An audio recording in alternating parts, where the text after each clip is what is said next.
and welcome to the Camera Effect Promotions. I am Jamie Kaufman, here interviewing local rapper and a good friend of mine, Jonathan Zillman, aka J-Theo.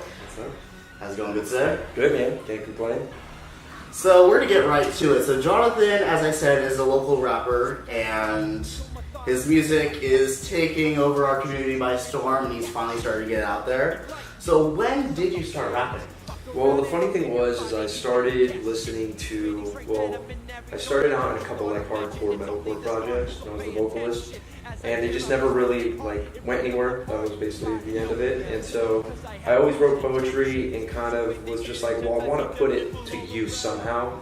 And I've always loved hip hop and rap, I figured maybe I could just put my own swing and style on it. And so that's basically all I did. Was I had a friend who's my producer. He lives out in Colorado right now. He basically made gave me the skeletons of the instrumentals or beats, whatever you want to call them. And I kind of just put it down. I showed a couple songs to actually a friend of mine. Just randomly, I was like, "What do you think?" And he's like, "You're good enough. Let's play." And so he booked me my first show, and ever since then, I just took it off, and it is where it is today. And I'm super grateful and super thankful of how much I've accomplished so far. So I'd say maybe I've been doing it around roughly a year and a half to 2 years. Hell yeah! So that's very cool. Because I started shooting you around, I think it was July of last year. Yeah, it was the old EXP days when I had to change it, when I had my original name, which I had to change. So yeah, that's what's even crazier to think is that back then you were shooting me and you're still shooting me today. So yeah, which I really appreciate. Anytime, that's what we do for friends, and also I know you're gonna get it out there. So I like that. I always appreciate the confidence boost. So what are some of your biggest inspirations in terms of rap or music in general? So a lot of people don't realize, but I actually get a lot of influences, not just from hip hop, but from alternative pop music.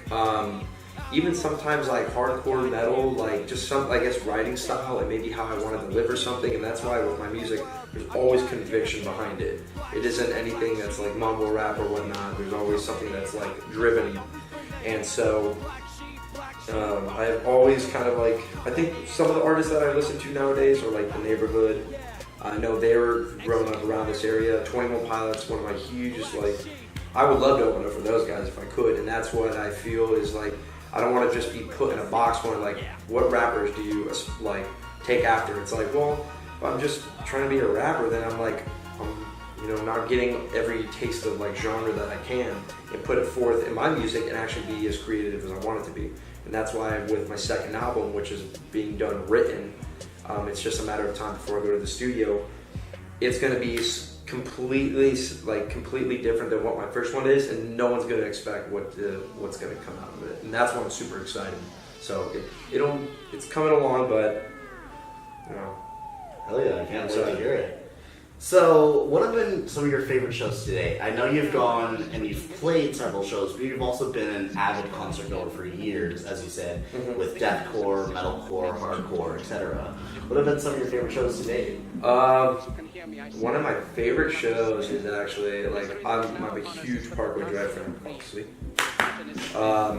Every time I see Parkway Drive, it's just unbelievable. And I've always enjoyed going to metal shows, hardcore shows. I think the craziest thing I guess I've done at a hardcore show is I did a front flip off one of the PAs, and that was actually at a Betrayal show with Cobalt. That was nuts. But I support all the homies that are in deathcore bands and whatnot. And I've always loved the music. It drives me when I go to the gym. So I guess the one show that I would say that really got me, for me personally, was I guess my own show, which was at Camarillo. I stage dove, which was the first time I've ever done that. But I guess outside of my own shows, I guess the one show that really stuck with me was probably that, yeah, I'd have to say it was Parkway Drive. I saw them at the Vulture. They played with Iris Murder and Miss May I. And in Heart's Wake, and that was just like I had a perfect spot, and it was just like concentrating the whole time. I was like, this is amazing. Oh, yes. Parkway Drive is actually coming out here in September. Well, you're going to tell me twice. So I don't know about that. So stoked for that tour. I'll hopefully be covering it with TCAT. Fingers crossed. So we're going to go a little creative here. Times have changed. Old interviewers have gone to the wayside. We had Brian Stars back in the day. Do you remember that cringe at all? Sort of. Is he the guy that's... yeah, I think I know who you're talking about. He used to like interview like all of the. He was in the scene. He was in the scene for a long time. Yeah. Vaguely remember. Well, in every interview, he would always ask people if you were a porn star, what would your porn star name be? And I think that's kind of become like a cliche kind of question. I mean, we all ask it to like our friends, and then they usually just say like their street name, their middle name. That's like their oh no, I already have my own porn star name. Okay, so I'll ask you if you were a porn star, what would your porn star name be? And then we're gonna twist that a little bit. Okay. If you were a drag queen, because drag is now in the mainstream. It's become a big part. If you were a drag queen, what would your drag name be? My drag queen. It's kind of funny. Before I answer that, I actually been to a drag queen show, and they are like, they're awesome people. They're super nice. They're cordial. They're super confident in what they do. I don't know. I guess my drag queen name? Dude, I'm blanking. So I'm like trying to think of something creative, but I don't want to make it like hurt my head. If I can give you some examples of drag queen names that might inspire you a little bit, there's Alaska Thunderfuck. There's Holy shit. Alaska Thunderfuck. There's Detox Icon. There's mine is Jane Bukkake if I ever do drag.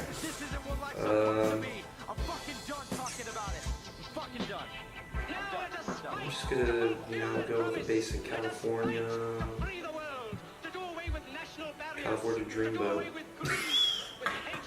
It's like a terrible name. No, that's California Dreamboat. Hey, I'll take it. Yeah, it's a very like PG rated. Would you do like comedy? Would you like full on comedy, or what would you do if you were a drag? If I was a drag queen, what would I do? Yeah. Man, I'd be trying to get on shows and shit.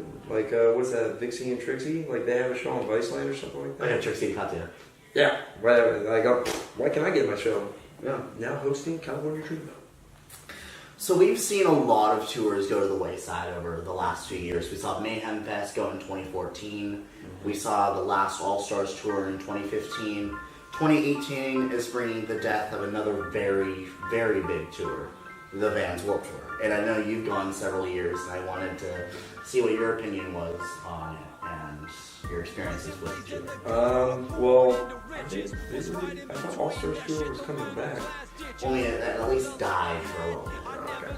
Well, first Warped Tour I went to was, I think I was still in high school at the time, and I didn't know anything about it. I just showed up and like I saw a couple bands, and what the craziest thing was is that I saw Suicide Silence from a distance, and I was like, I don't know what that is, but that is scary and terrifying, and I want to go near it, but I'm too afraid to. And that was like the first time and the only time I ever actually got to see like Mitch like actually perform. And like I was super far away, and I was just like, I don't know if I want to go to there, but I went there, and then ever since it's just every year gone. Either I went to San Diego one year instead of Ventura just to like go out with a friend of mine, and we drove out there in the morning, or actually we drove that night, got a hotel, left, and went to the Warped Tour, whatever, Vans Warped Tour, and stayed out there for like 10 to 12 hours and drove back that night. And it's kind of a shame that, it's stopping, but I think what they're going to do is like, they're going to keep it as, do you know how Stealth is? It's like 2 dates kind of thing, one in the west, one in the east. They said this is going to be their last full cross country. What I think they're going to do is do like 1 date out in the east, 1 day out the west, north, south, whatever you want to call it. But I don't think it's gonna like die for sure. I just think like full cross country is probably gonna be done. But I've always loved the Warped Tour. I mean, I went there that year Linkin Park showed up, randomly, and that was the first time I ever saw Linkin Park, and I was like, this is amazing. Like nostalgia kicked in. I've seen so many crazy bands there. going from, I've seen Asking Alexandria there in their prime, I've seen Devil Wears Prada there in their prime, Miss May I, Attack, like I saw Attack in their prime, and I was like, this is unbelievable, and now it's like, it's kind of funny how time goes by, and you see all these bands doing such great things, and like getting their own tours instead of like being supporting acts like they are the main act, and you'll never see them together again. Which is crazy because if you like to put Old Attack, Devil Wears Prada, Asking Alexandria, and like Miss May on a tour, you probably wouldn't ever get that ever again. Same thing with like Bring Me the Horizon and Didn't Remember. You never get those guys in the same building again because they're so big. So it's nostalgia and it's like it's bittersweet. So since you have been a very big part of the metal community as well as rap and everything, there's a new craze coming over the moshing scene called crowd killing. It's basically where people are going out of their way to hurt others, and basically I just want to see what your thoughts were on it. I've shared my thoughts very vocally, but I just like to touch base with other people, see what their opinions are about it. I don't like it. It kind of takes away from the fact that I know like people like to mosh, hardcore dance, and that's cool. Like, don't get me wrong, but like I don't feel there's a need to like actually hit someone. And I don't know if that's pleasure to hit someone, but like I guess all I'd have to say is like crowd kill and find out, dude. Because I mean, like you're gonna hit the wrong person, and they're just gonna smack you back even harder. Then you're gonna complain that you got hit, but in respect, it's the same thing. It's like, oh, well, if you're in a metal show, expect to get hit. It's like, okay, well then expect me to hit you back after you just hit me. Like, I don't understand how like it doesn't click with some people. Yeah. So like if I've come to or been to shows where like crowd killing has happened, and I was like, dude, I was like, come on, man. I was like, this isn't even fun anymore. Yeah. You know, like people don't want to get hit. Like people just want to enjoy the show. Yeah. But like I said, one person's going to hit the wrong individual, and they're probably going to regret it. So I say, fuck crowd killing.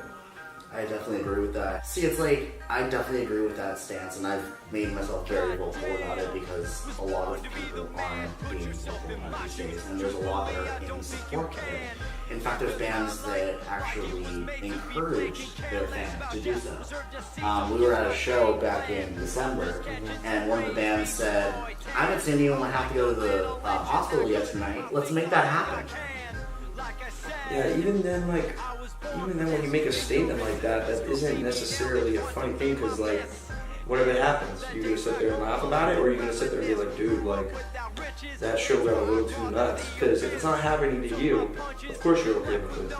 But if it happens to you, then you're like, no, I don't like this. It's like, well, shit, you don't like it anymore. You got hit.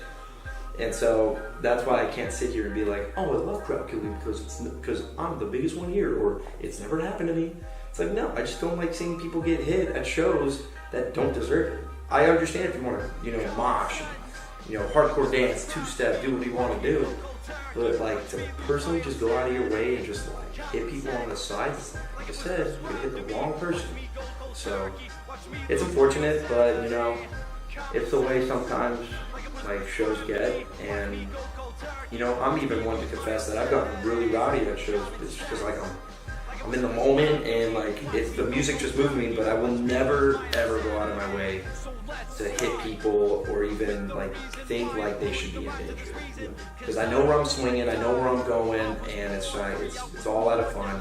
Give high fives to everyone and enjoy yourself. Like just know like there are some people who are assholes, but like even a guy like me, some people think like maybe I'm intimidating or maybe I'm not, but I'm only there to have fun, just like you. Definitely. So what are some of your goals with rap and just music in general? Well, right now, it was funny enough, last night I went to the studio for 3 hours. I got 3 new songs done, and so those are sitting on my laptop and flash drive and whatnot. So expect those to be released sometime soon. I'll have a new music video out, depending on when I want to release it. I'm not entirely sure. It's just not in any rush. I haven't booked any shows.